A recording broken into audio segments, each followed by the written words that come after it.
औरंगाबादमध्ये काँग्रेसचा उमेदवार अद्यापही जाहीर झालेला नाही। काँग्रेसचे कार्यकर्तेही आता वेट अँड वॉचला कंटाळले, तर दुसरीकडे राष्ट्रवादी काँग्रेसच्या आशा पल्लवित झाल्यात।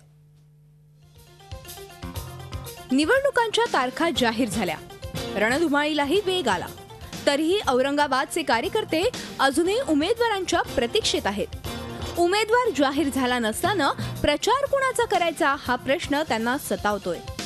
मुख्यमंत्री पृथ्वीराज चव्हाण, राष्ट्रवादीच्या नेत्या सुप्रिया सुळे यांच्या उपस्थितीत गुरुवारी रात्री उशिरापर्यंत बैठक झाली, तरीही उमेदवार निश्चित झाला नाही। उमेदवार शहरी भागात नसेल की ग्रामीण निवडणूक समिती जाहीर करेल, लवकरच करेल। थँक्यू। काँग्रेसमध्ये यंदा 4 उमेदवारांची चर्चा आहे। शालेय शिक्षण मंत्री राजेंद्र दर्डा लोकसभेत जाण्यास इच्छुक नाहीत। घरगुती अडचणी सांगून त्यांचा सुटकेचा प्रयत्न सुरू आहे।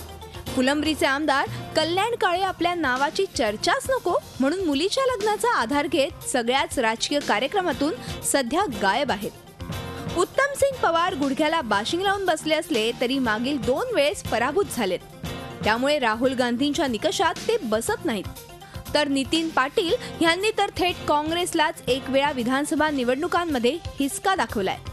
त्यात जिल्हा बँक घोटाळा प्रकरणी त्यांच्यावर आरोपही आहेत। त्यात उत्तमसिंग पवार वगळता कुणालाही तिकीट दिलं तर काँग्रेस पुढे वेगळंच संकट उभं राहण्याची शक्यता तज्ञ सांगतात।